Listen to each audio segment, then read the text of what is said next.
قادری صاحب کہتے ہیں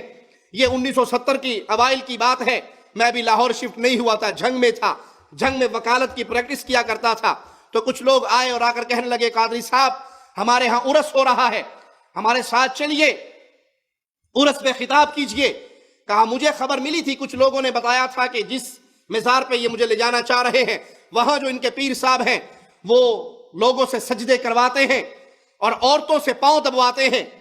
میں نے ان سے کہا بھئی مجھے پتہ لگا ہے تمہارے پیر لوگوں سے سجدے بھی کرواتے ہیں اور عورتیں ان کے پاؤں بھی دباتی ہیں۔ کہا نہیں قادری صاحب جھوٹ سنا ہے، ایسی کوئی بات نہیں، ہمارے پیر صاحب نہ سجدے کرواتے ہیں نہ پاؤں دبواتے ہیں عورتوں سے۔ کہا ٹھیک ہے پھر میں چلتا ہوں، اور جو ہمارا خطاب ہوگا وہ اسی موضوع پہ ہوگا کہ اللہ کے علاوہ کسی اور کو سجدہ کرنے کا کیا حکم ہے اور عورتوں سے پیروں کے پاؤں دبوانے کا کیا حکم ہے۔ اگر یہ منظر نظر آ گئے تو میرا خطاب اسی موضوع پہ ہوگا۔ انہوں نے کہا ٹھیک ہے چلیے۔ میں اس مزار پہ پہنچ گیا اور جب وہاں پہنچا تو جو لوگوں نے مجھے خبر دی تھی بالکل بعینہ ہی وہی خبر تھی۔ لوگ آتے ہیں اس پیر صاحب کے سامنے سجدہ بھی کرتے ہیں اور عورتیں بھی بیٹھی بھی ہیں اور وہ پاؤں دبا رہی ہے اور پیر صاحب بڑے مزے سے پاؤں دبوا رہے ہیں اور بڑے بڑے علماء، نامی گرامی علماء آئے ہوئے ہیں اور وہ کرامات اولیاء پر اور محبت اولیاء پہ خطاب کر رہے ہیں۔ کہا میری طبیعت پہ بہت بھاری گزرا، میں برداشت نہ کر سکا۔ جب میری باری آئی تو میں نے کہا کہ آج کا خطاب ہوگا ہی اس عنوان پر کہ اللہ کے علاوہ کسی اور کو سجدہ ہو سکتا ہے یا نہیں، پیروں کو سجدہ کرنے کا کیا حکم ہے، عورتوں کا پیروں کے پاؤں دبانے کا کیا حکم ہے۔ کہا میں نے دلائل دینے شروع کیے، قرآن و حدیث بیان کرنا شروع کیا کہ اللہ کے علاوہ سجدہ کرنا حرام، سجدہ کرنے والے بھی حرام کر رہے، سجدہ کروانے والا بھی حرام کر رہا۔ عورتوں کا پیر کے پاؤں دبوانا، پیر کے پاؤں دبانا حرام، پیر بھی حرام کام کر رہا عورتوں سے پاؤں دبوا کر، اور عورتیں بھی حرام کام کر رہی پیر کے پاؤں دبا کر، بلکہ اس پیر کی بیعت کرنا بھی حرام ہے۔ میں نے یہ کلمہ حق وہاں پہ بیان کیا، 5-7 منٹ کی گفتگو ہوئی تو فوراً وہ پیر صاحب آپے سے باہر ہو گئے اور کھڑے ہو گئے اور کہنے لگے پکڑو اس کو، یہ وہابی آ گیا ہے، اس کو پکڑو، یہ وہابی آ گیا ہے۔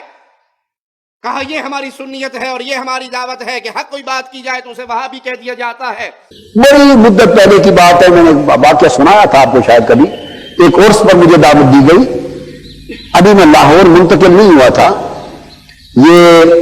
70 کے اوائل کی بات ہے، پتہ نہیں، ہاں یہ ہے غالباً 1975 کی بات، 1974-75 کے لگ بھگ کی بات ہے، 75 کی کوئی عرس ہوا تو وہ میرے پاس آئے خطاب کے لیے دعوت دینے۔ میں اس زمانے پریکٹس کرتا تھا، وکالت کرتا تھا، 2-1 سال 2.5 سال جب پریکٹس کی جنگ میں وکالت کی، تو عرس تھا، خطاب کے لیے آئے تو میں نے کہا ابھی میں نے سنا ہے کہ آپ کے پیر صاحب سجدہ کرواتے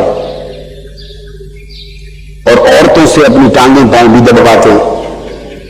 تو میں تو نہیں جانا چاہتا، معذرت خواہ۔ انہوں نے کہا جی آپ نے غلط سنا، کسی نے جھوٹ بولا، ایسی بات نہیں ہے، ایسی بات کسی نے غلط بیانی کی ہے۔ میں نے کہا پھر تو بڑا اچھا ہے، بس اتنا طے کر لیتے ہیں، اگر کوئی ایسی بات نہیں ہے تو بہت ہی اچھا ہو گیا، اور اگر میں جاتا ہوں اور ایسا ہوا تو میں اسی موضوع پر خطاب کروں گا آپ کے پیر صاحب کے سامنے کہ عورتوں سے دبوانا کیسا ہے شریعت میں پیر کا اور سجدے کروانے کا حکم کیا ہے، پھر موضوع یہی ہوگا۔ انہوں نے کہا ٹھیک ہے جی بالکل۔ میں چلا گیا، میرے ساتھ کچھ اور آدمی بھی تھے، جا کے بیٹھے تو جو سنا تھا وہ درست پایا۔ اب اور علماء بھی آئے ہوئے تھے، علماء معروف بچے اپنے زمانے کے خطیب تھے، ان میں کئی فوت ہو گئے، اکا دکا کوئی زندہ بھی ہے، بڑے بڑے نامور خطیب تھے۔ میرے سامنے کی بات ہے، وہ خطاب کرتے رہے، عورتیں ان کے ٹانگیں دباتی رہی، ان کے پاؤں دباتے رہے، لوگ آنے والے دور 15 فٹ دور سے سیدھا دھڑام سجدے میں گرتے رہے، سیدھا سجدہ کرتے رہے، پاؤں دباتے رہے۔ کوئی چومنے چامنے والا کوئی مغالطہ نہیں، ہمیں تو نہیں مغالطہ لگ سکتا۔ تو سجدے بھی ہوتے رہے اور عورتوں سے پاؤں بھی دبتے رہے، اور وہ جو خطبہ اور علماء تھے وہ کرامات اولیاء پر خطاب کرتے رہے اور اس کو کتب بناتے رہے اور غوث بناتے رہے اور ولی بناتے رہے، اولیاء کی شان بیان اور تاکہ اور دب دب کے سجدے کریں۔ سچ بات ہے کہ مجھ سے تو بیٹھا نہ گیا، اب میں اس حال میں چھوڑ کے بھی نہیں جانا چاہتا تھا کہ چھوڑ کے چلا جاؤں، یہ بھی اچھی بات نہیں، میں کہنا چاہتا تھا حق بات۔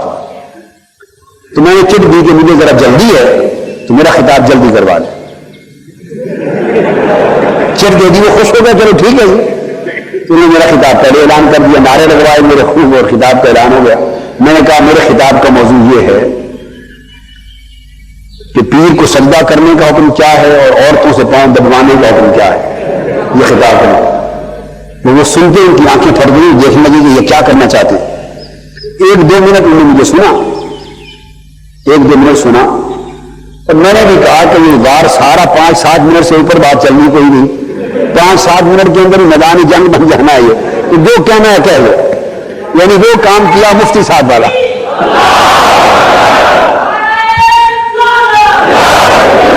تو میں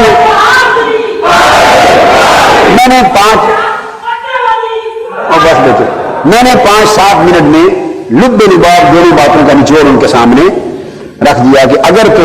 خدا سمجھ کے سجدے کر رہے تو کافر مشرک کو تم مسلمان ہی نہیں رہے، کلمہ دوبارہ پڑھو، اور نہ یہ پیر مسلمان بچا ہے، یہ بیٹھا ہے سامنے، اور نہ تم مسلمان رہو، اور اگر تعظیمن کر رہے ہو تو یہ بھی حرام کار ہے، کروانے والا کرنے والے بھی حرام ہے، اور یہاں کوئی عرص نہیں ہو رہا، دوزخ کمائی جا رہی ہے، اور جو عورتیں پاؤں دبا رہی ہیں ان کا دبانا بھی حرام، اس شخص کا دبوانا حرام، ایسے پیر سے بیعت کرنا حرام ہے۔ بھائی 5-7 منٹ میں نے سارا نچوڑ دے دیا، اس کے بعد قرآن و حدیث بھی بتا دیا۔ اب اس سے زیادہ تقریر اور کیا ہونی تھی، چند چیزیں بتا دی تو پیر کھڑا ہو گیا، اس نے کہا او پکڑو وہابی آ گیا۔ بھائی یہ ہمارا مسلک رہا، یہ سنیت ہے، وہابی آ گیا۔ پیر نے کہا اٹھو پکڑو وہابی آ گیا، مجھے کہنے کہ وہابی آ گیا۔ ہم کہتے ہیں قربان جائیں قادری صاحب، کاش آپ اپنی اس گفتگو پہ باقی رہتے، کاش اس عقیدے پہ باقی رہتے۔ جب وہ جوانی کا دور تھا نا، جب آپ کو پیر صاحب پہ غصہ آیا کہ اس کو سجدے کیوں ہو رہے ہیں، زبان حال سے کہا جائے اینو سجدے کیوں ہون رہے ہیں، مینو کیوں نہیں کرتا کوئی، وہ جوانی کا دور تھا۔ جب آپ پیر فقیری کی عمر میں پہنچے تو ہماری آنکھوں کے سامنے ہے دمشق کے اندر آپ کا روحانی اجتماع، جس کو ہم نے اپنی آنکھوں سے آپ کے ریکارڈ کردہ آپ کی ویب سائٹ پہ موجود ویڈیو سے ڈاؤن لوڈ کیا اور دیکھا اور سنا۔ آپ بیٹھے ہوئے ہیں دمشق کے اندر اور آپ کے ارد گرد آپ کے مرید ہیں، وہ پاؤں کے اندر آدھی آدھی پنڈلیوں تک گھنگرو باندھ کے آتے ہیں، آپ کے سامنے رقص کرتے ہیں، قوالی گا رہا ہے، اور وہ آ کر آپ کے قدموں میں 1 بائی 1 سجدہ کرتے ہیں۔ وہ پیر صاحب کو سجدہ کروانے کی وجہ سے قادری صاحب نے کہا اگر تم مریدو اس کو خدا سمجھ کے سجدہ کر رہے تھے تو تم بھی کافر اور مشرک ہوگے، اور یہ بھی کافر اور مشرک ہو گیا۔ اگر تم تعظیماً سجدہ کر رہے تھے تو تعظیماً سجدہ کرنا بھی پیر کو حرام ہے، پیر بھی حرام کاری کروا رہا ہے، مرید بھی حرام کاری کر رہے ہیں۔ لیکن جب خود پیر بنے، یہ وہ دور تھا جب پیر نہیں تھے، جب شیخ الاسلام کا لقب نہیں ملا تھا، لیکن جب خود پیر بنے تو پھر کیفیت کیا ہوئی؟ دمشق کے اندر محفل لگی ہوئی، قوالی چل رہی، اور قادری صاحب کے قدموں میں آ کے سجدے کرنے والے سجدے کر رہے۔ ایک سجدہ کرنے والا آتا ہے، لمبا سجدہ کرتا ہے، قادری صاحب اس کی کمر پہ ہاتھ پھیرتے ہیں جیسے زبان حال سے شاباش دے رہے ہوں، پتر پیارو چنگے کام کر رہے ہیں، بڑا سواد آ رہا ہے، ہاتھ پھیرتے ہیں۔ پھر 2 آدمی آ کے اس کو پکڑ کے بازوؤں سے اٹھاتے ہیں، وہ تھوڑا سا اپنے قدموں پہ اٹھتا ہے اور اس کے اوپر مزید قادری صاحب کی محبت بڑھتی ہے، اور وہ ان سے ہاتھ چھڑوا کر پھر اس کے قدموں میں سجدے کے لیے گر جاتا ہے، جس کی ٹوپی میں گر جاتی ہے۔ قادری صاحب اٹھتے ہیں، خود اسے اٹھاتے ہیں، سینے سے لگاتے ہیں، ٹوپی ٹھیک کرتے ہیں، تسلی اور دلاسا دیتے ہیں، اور وہ اس کے قدموں میں سجدہ ریز ہو کر رو رہا ہے، زارو قطار رو رہا ہے۔ قادری صاحب آپ کے فتوے کی روشنی میں اگر اس نے آپ کو الہ سمجھ کے سجدہ کیا تو آپ بھی طاغوت بنے، یہ بھی کافر ہوا، اور اگر تعظیماً سجدہ کیا،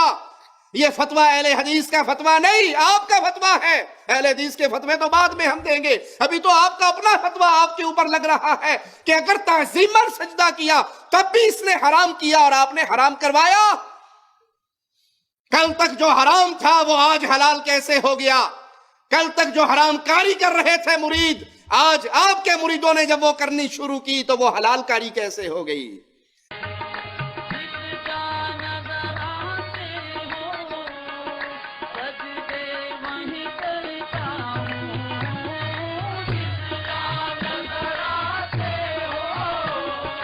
سجدے وہیں کرتا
کی زبان کیوں بند رہی؟ وہاں پہ زبان کیوں نہ کھلی؟ وہاں پہ یہ ارشاد کیوں نہ فرمایا؟ یہ توحید کا بیان جو بقول آپ نے اس عرس پہ کیا تھا کہ پیروں کو اگر خدا سمجھ کے سجدہ کرو گے تو تم کافر و مشرک ہو جاؤ گے، تعظیماً سجدہ کرو گے تب بھی حرام کاری کرو گے، آپ کی زبان کو تالے کیوں لگ گئے؟